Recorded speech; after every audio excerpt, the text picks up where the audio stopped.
नमस्कार दोस्तों, आप सबका स्वागत है आपके अपने चैनल SOS में। उम्मीद है आपने हमारे चैनल को सब्सक्राइब करके बेल आइकन का बटन दबा दिया होगा, जिससे कि आने वाली सभी कहानियां आप तक तुरंत पहुंच सके। 908।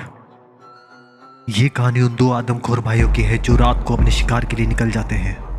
इन दोनों भाइयों को अपने बाप द्वारा बचपन में दी गई उत्पीड़न से, जो कि इनके सन की बाप ने बचपन में इनके साथ की थी, उसका इनके दिमाग में बहुत गहरा असर पड़ा है और इसी वजह से इन दोनों की मानसिक स्थिति बहुत खराब हो चुकी है। और एक दिन इन दोनों भाइयों ने अपने पर हुए अत्याचार से परेशान होकर अपने ही बाप को कुल्हाड़ी से काट काट कर मार दिया। और उस वक्त इन दोनों के अंदर इतना गुस्सा था कि वो अपने बाप के टुकड़े टुकड़े करके उसे कच्चा ही खाने लग गए। ये वो समय था जब दोनों अपना मानसिक संतुलन खो चुके थे। दरअसल इनका बाप इनको बहुत मारता पीटता था और बचपन में इनको भूखा प्यासा कमरे में बंद कर देता था। इनका बाप एक शराबी और अपराधी था जो बाहर का गुस्सा अपनी औलादों पर निकालता था, लेकिन उनके बाप का यह अत्याचार उसी पर भारी पड़ा जब इन दोनों लड़कों ने पूरी तरह अपना मानसिक संतुलन खो दिया था। इन्होंने अपने बाप की बॉडी का कोई हिस्सा नहीं छोड़ा, यहाँ तक कि फर्श में पड़ा खून भी चाट चाट कर साफ कर दिया। आखिरकार अपने क्रूर बाप से इनको निजात तो मिल गया, लेकिन अब ये खुद एक राक्षस बन चुके थे। दिमागी रूप से बीमार इन दोनों को अब सादा खाना पसंद नहीं आ रहा था। इनके मुंह इंसानी खून लग चुका था, अब इनको और शिकार चाहिए। और फिर ये दोनों रोज रात को बाहर सुनसान सड़कों पर शिकार की तलाश में निकल पड़ते हैं। इनको जो कोई अकेला दिखता है, फिर चाहे वो आदमी हो, औरत हो, बूढ़ा हो या बच्चा, अचानक उसके सर पे कुल्हाड़ी से वार करते हैं और उसे अधमरा कर एक बोरी में भरकर अपने बाप की गाड़ी में डालकर अपने घर ले आते हैं। और फिर ये अपने शिकार को लोहे की जंजीरों से बांधकर लटका देते हैं और उसका एक एक अंग काट काट के खाते हैं। कई बार तो ये जिसको लटकाते हैं वो कई दिनों तक जिंदा ही होता है। इनको पता है अगर ये उसे मार देंगे तो उसका मांस सड़ जाएगा, इसलिए वो अपने शिकार को कुछ इस तरीके से काटते हैं कि वो ज़्यादा से ज़्यादा दिन जिंदा रहे और फिर इनको अगले शिकार के लिए ज़्यादा रिस्क ना लेना पड़े। एक शिकार को ये 4 से 5 दिन तक जिंदा रखते हैं और अगर इनको अगला शिकार जल्दी मिल जाता है तो ये पुराने शिकार के टुकड़े जितना खा सकते हैं खा लेते हैं और बाकी बचे टुकड़े आसपास के कुत्तों को खिला देते हैं। इंसानी मांस खा खा के उनके शरीर में जगह जगह फोड़े फुंसी हो चुके थे। देखने में ये दोनों एक जिंदा लाश लग रहे थे। इन दोनों ने अपने कारनामे काफ़ी लंबे समय तक जारी रखे और एक बार फिर ये रात को शिकार के लिए हाथ में कुल्हाड़ी लेके अपने बाप का पुराना ट्रक में बैठ के सुनसान रास्ते के लिए निकल पड़े। काफ़ी देर इंतजार करने के बाद इनको एक गाड़ी आती दिखी और इन्होंने उसे हाथ देकर रोकने का इशारा किया, लेकिन वो गाड़ी सीधी निकल गई। और कुछ दूर जाने के बाद उन गाड़ी में बैठे लोगों को लगा शायद कोई मुसीबत में हो सकता है, इसलिए उनमें से एक लड़का उन्हें वापस जाने के लिए कहता है। इस कार में 2 लड़के एक लड़की है जो आपस में दोस्त थे और ये किसी पार्टी से लौट कर आ रहे थे। फिर वो लोग अपनी कार यू टर्न लेते हैं और वापस वहीं आ जाते हैं, लेकिन वो सन की भाई अब यहाँ नहीं है और उनका ट्रक वहीं रास्ते के बीचों बीच खड़ा है। तभी उन तीनों में से एक लड़का गाड़ी से बाहर आता है, यहाँ वहाँ उन्हें ढूंढने की कोशिश करता है और उन्हें आवाज़ भी लगाता है। फिर कार में बैठी लड़की उनसे कहती है शायद उन्हें कोई मदद मिल गई होगी, इसलिए वो चले गए हैं। और फिर इनका तीसरा दोस्त कहता है माना वो चले गए पर इनका ट्रक रास्ते के बीचों बीच खड़ा है, हो सकता है किसी का एक्सीडेंट हो जाए, क्यों ना हम इस ट्रक को धक्का मार के साइड कर दें।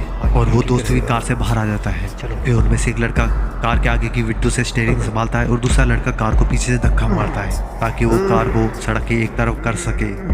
अभी ट्रक हल्का सा हिला ही था कि पीछे धक्का मारे लड़के के सर पे जोरदार वार होता है, जिसे देखकर कार में बैठी लड़की चिल्लाती है। करण उस लड़के का नाम है जिसके सर पे वार करके इन दोनों क्रूर राक्षसों ने अभी मारा है। तभी जो लड़का आगे स्टीयरिंग संभाल रहा होता है वो पीछे देखता है और अपने सुध-बुध खो देता है। ये नज़ारा बहुत खौफनाक था। उसके सामने 2 भयानक शक्ल के आदमखोर थे और नीचे उसका दोस्त खून से लथपथ तड़प रहा था। उसे कुछ समझ नहीं आता क्या करे, सब कुछ एकदम से हो गया। तभी कार में बैठी लड़की ड्राइविंग सीट पे आ जाती है और कार स्टार्ट कर देती है और अपने दोस्त को आवाज़ मारती है। वो लड़का भागकर कार की विंडो से अंदर छलांग मारता है और लड़की कार भगाने लग जाती है, लेकिन उन नरभक्षों में से एक उनकी तरफ जोर से कुल्हाड़ी फेंकता है जो कि सीधा उस लड़के के पैर पे लगती है और लड़के को एक गहरा घाव हो जाता है। लेकिन वो वहाँ से भागने में कामयाब हो जाते हैं और वहाँ से सीधा पुलिस चौकी जाते हैं और वहाँ जाके पुलिस वालों को पूरा वाक़या सुनाते हैं। और फिर पुलिस वाले उस लड़के को हॉस्पिटल लेके जाते हैं और उस लड़के को वो जगह बताने के लिए कहते हैं जहाँ इनके संग हादसा हुआ था। लेकिन जब पुलिस वहाँ पहुँचती है तो वहाँ कोई भी नहीं होता। सड़क में खून ही खून फैला हुआ है और उन नरभक्षों का ट्रक वहीं खड़ा होता है। दरअसल वो घायल लड़का जो कि अभी अस्पताल में है, तो कार साइड करते समय आगे स्टीयरिंग संभाल रहा था दरअसल उसने कार की चाबी निकाल ली थी कि गाड़ी स्टार्ट ना हो जाए और इसी वजह से उन हैवानों को अपनी गाड़ी वहीं छोड़ कर जानी पड़ती है। लेकिन उनमें से एक पुलिस वाले ये ट्रक पहचान लेता है और अपने सीनियर को बताता है ये ट्रक तो उसी शराबी का है जिसे हमने कई बार लूटपाट के अपराध में पकड़ा था, लेकिन कई सालों से वो दिखा नहीं। और फिर पुलिस उस लड़की को अस्पताल में उसके दोस्त के पास छोड़ आती है और एक टीम लेके उन नरभक्षियों के घर के लिए निकल जाती है। पुलिस वहां जाती है और चौंक जाती है। लगता है यहाँ सालों से कोई नहीं आया है, घर एकदम खंडर बन चुका है। पर फिर भी वो पुलिस वाले दरवाजे तोड़ के अंदर जाते हैं। ये क्या है? घर के अंदर बदबू ही बदबू फैली हुई है, मानो ये कोई मुर्दा घर हो। और यहाँ लंबे समय से काफी लाशें पड़ी हुई है जो सड़ चुकी है। और एक पुलिस वाला वहाँ उल्टी कर देता है। तभी एक पुलिस वाला चिल्लाता है, सर ये देखिए। वो देखते हैं एक कमरा जो पूरा हड्डियों से भरा पड़ा है। वहाँ पर हजारों इंसानों की हड्डियाँ थी।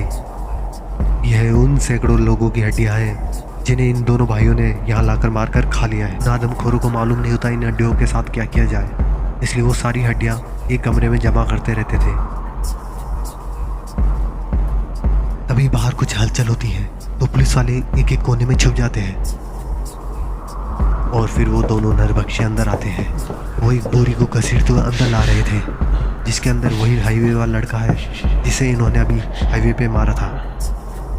तभी एक पुलिस वाला उन पर पिस्तौल तान देता है और उन्हें वहीं रुकने के लिए कहता है।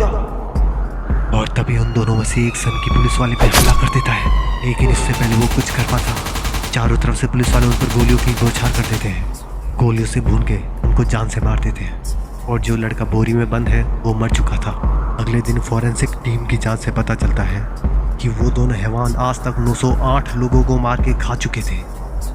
पर ये मामला अब यहीं थम चुका है।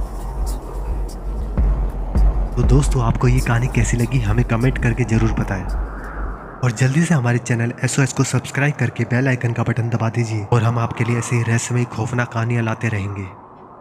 आप सब खुश रहें, यही कामना है हमारी। और आप भी हमारे चैनल SOS पे अपना प्यार बना के रखिए। आज्ञा दीजिए, जल्दी ही मिलते हैं एक नई कहानी के साथ।